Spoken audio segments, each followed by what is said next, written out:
Gracias, señor gobernador. Por último, vamos a escuchar las palabras del señor presidente de la Nación.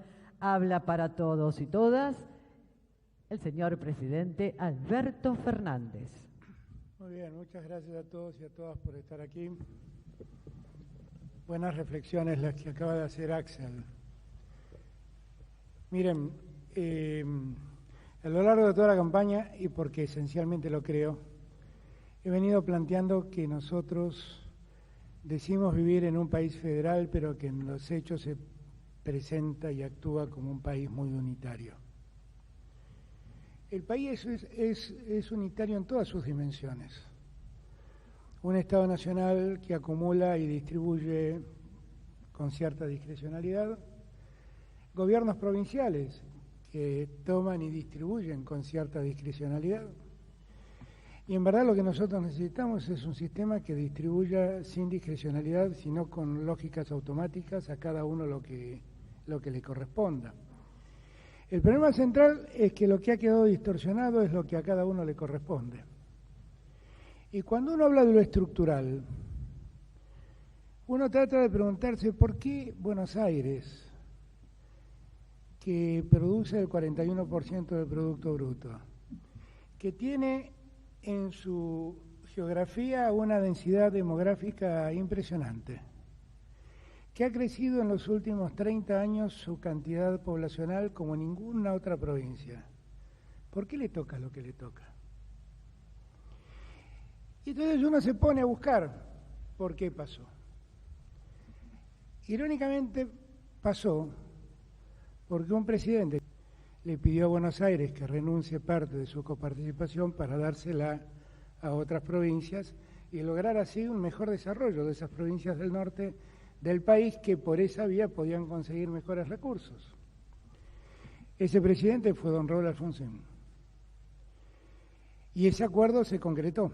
Y Buenos Aires perdió en esa ocasión 8 puntos, si no me equivoco, de coparticipación, con la idea de que ese dinero iba a ir a provincias del norte y se iba a evitar lo que se vislumbraba, que era que mucha gente de ese norte abandonado iba a poder desarrollarse en el norte, encontrar en el norte posibilidades de estudiar, de salud, de trabajar, e iba a dejar de venir a hacinarse a los grandes centros urbanos que se empezaban a construir en torno a la ciudad de Buenos Aires.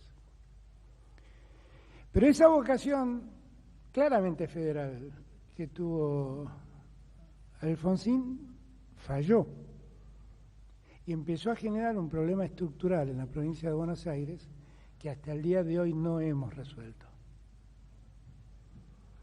Y digo esto simplemente para hacer historia y reivindicando la vocación federal de Alfonsín, pero para darnos cuenta que tenemos un problema muy profundo que resolver, pero muy profundo. Porque Buenos Aires sigue recibiendo ya no solo habitantes del norte argentino, sigue recibiendo habitantes de países hermanos, en un lugar que no tiene los recursos necesarios para poder desarrollar en condiciones de dignidad la vida de cada uno de esos que viene a la región bonaerense.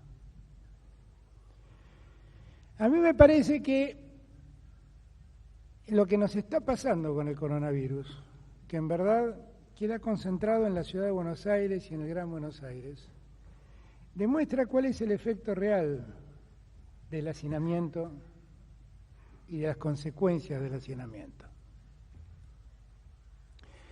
Recién hablábamos con el intendente de Avellaneda y la intendenta de Quilmes, y veíamos la suerte de ese barrio azul, separados por una calle donde de un lado hay una intendencia y del otro lado hay otra intendencia. En una de las intendencias, ese barrio popular se convirtió en un barrio popular con condiciones de dignidad. Ahí pudieron desarrollar lugares, un hábitat donde vivir mucho mejor, con calles, con centros deportivos, con escuelas, con espacios para el esparcimiento, con casas de material, con baños, pero cruzando la calle ese desarrollo no se hizo. Y ahí están las dos Argentinas, en un mismo barrio. Las dos Argentinas en un mismo barrio.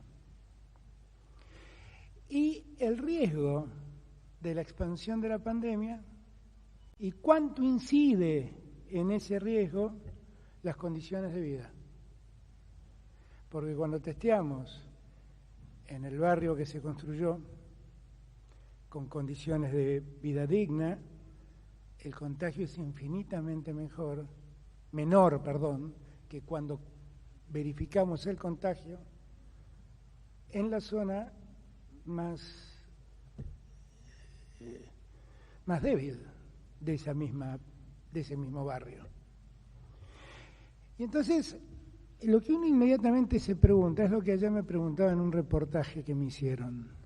Todo lo que estamos acá hacemos política. El tema central de la política es el hombre. ¿Cómo nosotros podemos ver semejante diferencia tan cercana y no reaccionar? Cuando a mí me preguntan qué dejó la pandemia, es la muestra de la desigualdad en la que vivimos. Eso dejó la pandemia, no dejó otra cosa. Aquí nadie puede hacerse el distraído. Está a la vista de todos. Lo único que dejó en evidencia son millones de personas a los que el Estado ni siquiera tenía registrados.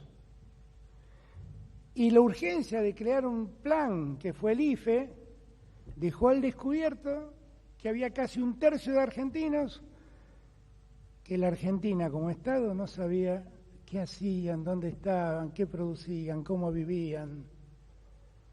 Y eso como sociedad a nosotros debe avergonzarnos.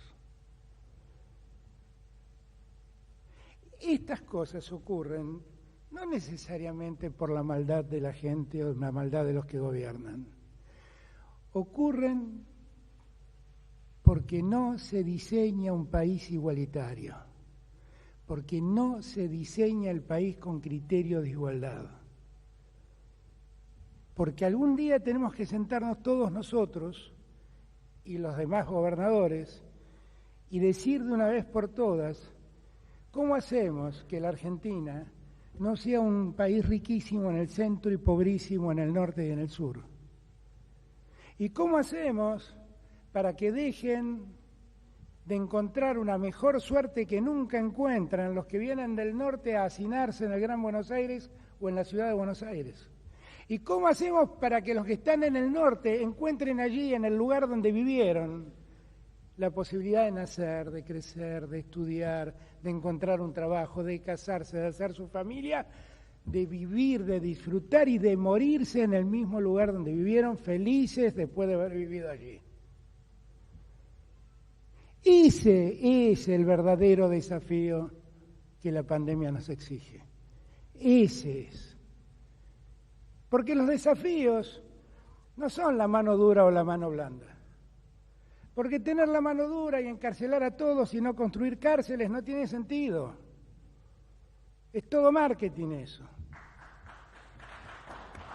Y tener ahora en las cárceles personas en riesgo y que el Estado no reaccione ante el riesgo sanitario de esas personas es un acto inhumano.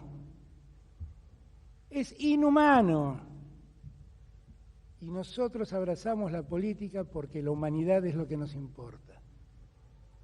Por eso abrazamos la política. Entonces, yo digo, lo primero que debe enseñarnos la pandemia es que vivimos en un país injusto y que ahora nadie tiene excusa de decir no me di cuenta, porque todos lo hemos visto, todos. Que si somos gente digna, como creo que somos, no podemos dejar ni permitir que esa situación de desigualdad se sostenga y se profundice. Y que si queremos vivir en un país federal, tenemos que integrarnos.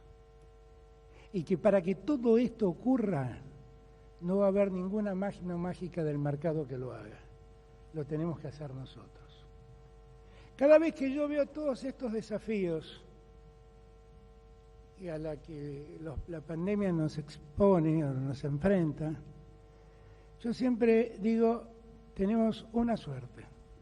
En tanto dolor y en tanta pena, en tanto malestar, tenemos una suerte. ¿Saben cuál es la suerte? Que ese país más justo que hay que construir, nos tocó construirlo a nosotros. Y yo no voy a dejar pasar la oportunidad, y ustedes tampoco. Gracias, muchas gracias por todo. Muchas gracias, señor presidente de la Nación. Y de esta manera damos por finalizado el presente anuncio. A todos y a todas, muchas gracias y muy buenas tardes.